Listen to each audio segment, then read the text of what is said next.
ശ്രീ ഉമ്മൻചാണ്ടിയുടെ മൂന്നാമത് ചരമവാർഷികം.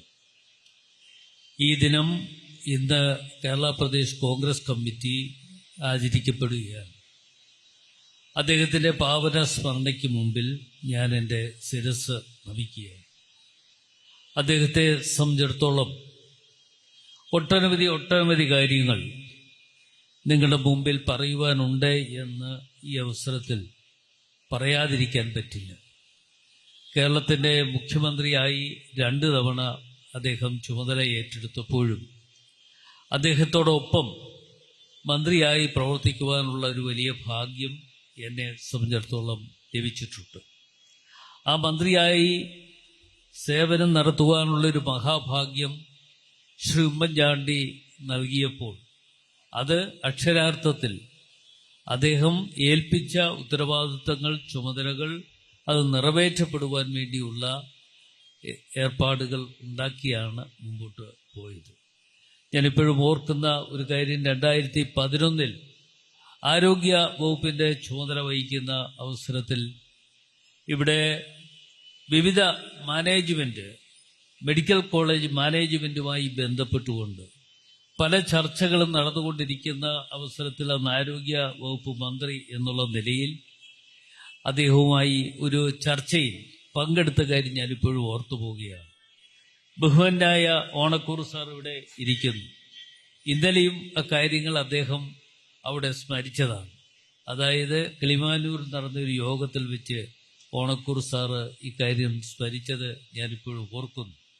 അന്ന് ഒരു കാര്യം ഉള്ളത്, ശ്രീ ഉമ്മൻചാണ്ടി വളരെ അധികം ദേഹ അസ്വാസ്ഥ്യം കാരണം ചർച്ചയിൽ പങ്കെടുക്കുകയും ഞങ്ങൾ 2 പേരും ഒത്തിരുന്ന് ചർച്ചയിൽ പങ്കെടുക്കുന്ന അവസരത്തിൽ അദ്ദേഹത്തെ പരിശോധിക്കുന്നതിന് വേണ്ടി ഡോക്ടർ ഡാലസ് ആ മുറിയിലേക്ക് കടന്നു വരികയാണ്.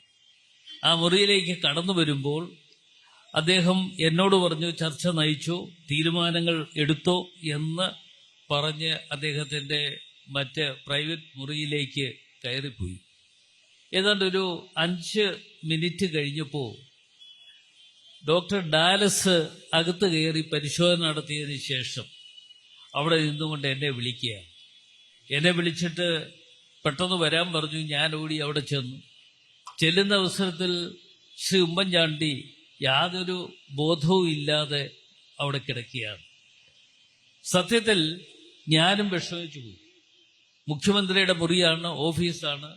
ആ ഓഫീസിൽ ഇതുപോലെ ഒരു സംഭവം ഉണ്ടാകുമ്പോൾ ഉണ്ടാകുന്ന വിഷമതകൾ മനസ്സിൽ കടന്നു വന്നു. അപ്പോൾ ഡാലസിനോട് ഞാൻ ചോദിച്ചു, എന്താണ് നമുക്ക് ചെയ്യേണ്ടത്? അദ്ദേഹം പറഞ്ഞു, ഉടൻ തന്നെ മെഡിക്കൽ കോളേജിലേക്ക് കൊണ്ടുപോകണം. ആ മെഡിക്കൽ കോളേജിലേക്ക് കൊണ്ടുപോകണം എന്ന് പറഞ്ഞപ്പോൾ വെറുതെ ഉമ്മൻചാണ്ടിയെ എടുത്ത് മെഡിക്കൽ കോളേജിൽ കൊണ്ടുപോകാൻ പറ്റില്ലല്ലോ.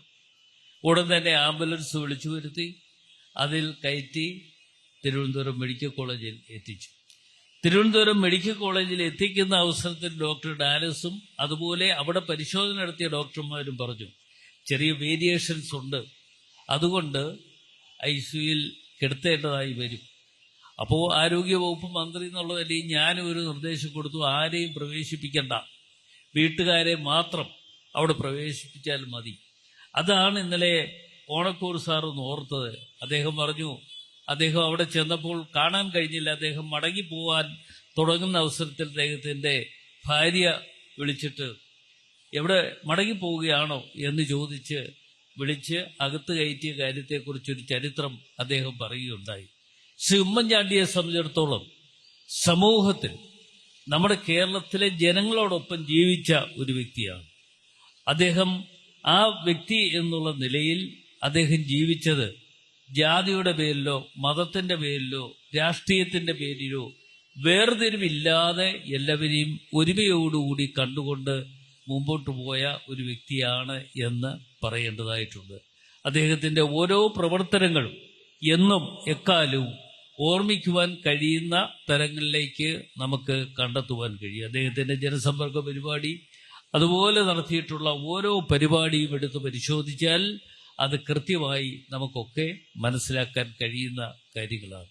എന്തായാലും ആദരണീയനായ ശ്രീ ഉമ്മൻചാണ്ടി നമ്മോടൊപ്പം ഇന്ന് ജീവിച്ചിരിക്കുന്നില്ല എങ്കിൽ പോലും എന്നും എപ്പോഴും കേരളത്തിലെ ജനങ്ങളോടൊപ്പം ജീവിച്ച ഒരു വ്യക്തി എന്നുള്ള നിലയിൽ നമ്മുടെയൊക്കെ മനസ്സുകളിൽ എന്നും അദ്ദേഹത്തിന് സ്ഥാനമുണ്ട് എന്ന കാര്യം നാം എല്ലാവരും ഓർക്കണം. അദ്ദേഹത്തിൻ്റെ ആത്മാവിന് നിത്യശാന്തി ഉണ്ടാകട്ടെ എന്ന് ഞാൻ പ്രാർത്ഥിക്കുകയാണ്. ഞാൻ എൻ്റെ പ്രസംഗം അവസാനിപ്പിക്കുന്നു.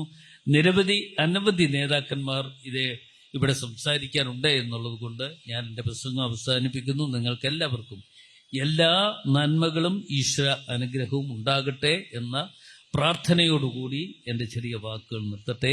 നന്ദി, നമസ്കാരം, ജയ് ഹിന്ദ്.